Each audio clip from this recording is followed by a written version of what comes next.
नमस्कार साथीहरु, स्वागत छ तपाईले हेरिरहनु भएको टेक्निकल एडभाइस फर युट्युब च्यानलमा। सदा आज पनि नयाँ टिप्स लिएर आएको छु साथीहरु। आजको यस भिडियोमा मैले यो भन्दा अगाडिको भिडियोमा साथीहरु मैले कमाउ एप्समा कसरी अकाउन्ट क्रिएट गर्ने अनि कसरी अर्निङ गर्ने भन्ने बारेमा बताएको थिएँ साथीहरु डिटेलमा। र धेरै साथीहरुले भन्नुभएको थियो साथीहरु विथड्र प्रुफ देखाउन भनेर धेरै साथीहरुले कमेन्ट गर्नुभएको थियो। त्यसैले साथीहरु आजको भिडियोमा पार्ट 2 लिएर आएको छु साथीहरु। यदि कसरी अर्निङ गर्ने कसरी विथड्र गर्ने भन्ने बारेमा तपाई पनि जान्न चाहनुहुन्छ भने भिडियोलाई अन्तिमसम्म हेर्नु होला। अनि यस्तो युजफुल भिडियोहरु पाउनको लागि यो च्यानलमा नयाँ हुनुहुन्छ भने साथीहरु सब्स्क्राइब गरिदिनु होला अनि साथमा रहेको बेल आइकनमा क्लिक गरी नोटिफिकेसन अलमा क्लिक गर्न पनि नभुल्नु होला। सुरु गरौँ आजको टपिक। सबैभन्दा पहिले साथीहरु म कमाउ एप्सलाई ओपन गर्छु साथीहरु। प्ले स्टोरमा अवेलेबल छ साथीहरु। तपाईले प्ले स्टोरमा गएर सजिलैसँग डाउनलोड गर्न सक्नुहुनेछ साथीहरु।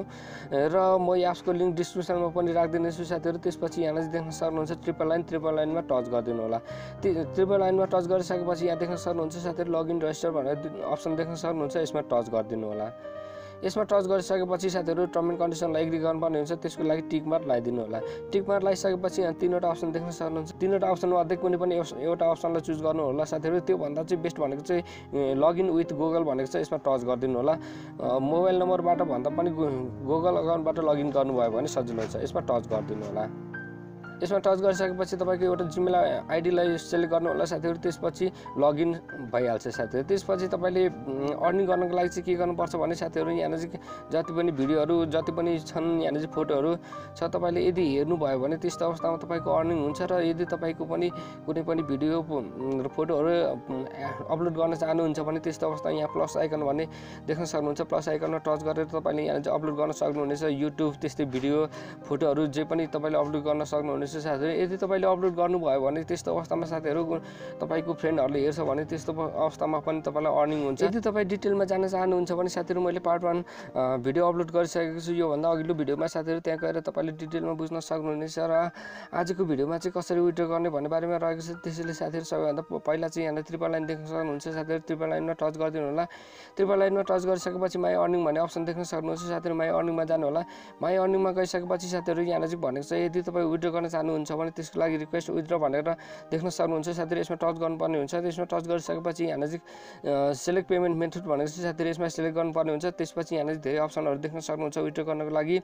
यदि तपाई eSewaमा विथड्र गर्न चाहनुहुन्छ भने eSewaलाई टच गरिदिनु होला। त्यसपछि यहाँ भनेको छ पेमेन्ट अकाउन्ट इन्फो भनेको छ साथीहरु। यो पेमेन्ट अकाउन्ट इन्फोमा चाहिँ तपाईको eSewaको आइडी राख्नुपर्ने हुन्छ साथीहरु। यदि तपाई मोबाइलमा टपअप गर्दै हुनुहुन्छ भने साथीहरु त्यस्तो अवस्थामा यसमा टच गरिदिनु होला। यसमा टच गरिसकेपछि यहाँ चाहिँ नमस्ते एन्ड सेल स्मार्ट सेल भनेको छ साथीहरु। एउटाले सेल गर्नुपर्ने हुन्छ।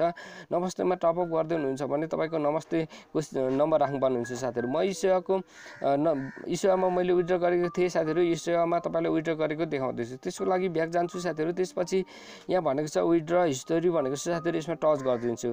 विथड्र हिस्टोरीमा टच गरिसकेपछि मेरो मोबाइलमा यस्तो इन्टरफेस आउँछ साथीहरु। मैले विथड्र गरेको हिस्टोरी तपाईलाई देखाउन गइरहेको छु। त्यसको लागि यहाँ चाहिँ मैले विथड्र गरेको चाहिँ साथीहरु 5 महिना 25 गते विथड्र गरेको थिएँ। त्यस्तै विथड्र गर्नको लागि समथिङ 48 घण्टा लागेको थियो साथीहरु। 2 दिन भनौं 2 दिन जति लागेको थियो साथीहरु। त्यसपछि यहाँ देख्न सक्नुहुन्छ eSewaमा पेड भनेर आइसकेको छ। र पोइन्ट भनेको 1393 पोइन्टको 13 रुपैयाँ 93 पैसा रहेको थियो साथीहरु। र मेरो eSewa अकाउन्टमा आइपुग्दा चाहिँ साथीहरु मेरो समथिङ 11 रुपैयाँ जति आइपुगेको थियो साथीहरु।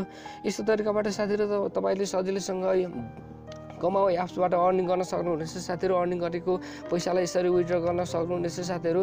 आजको भिडियो यति नै। भिडियो कस्तो लाग्यो कमेन्टमा अवश्य लेखिदिनु होला साथीहरु। भिडियो मन परेमा लाइक गरिदिनु होला, शेयर गरिदिनु होला। सब्स्क्राइब गर्नुभएको छैन भने सब्स्क्राइब गरिदिनु होला।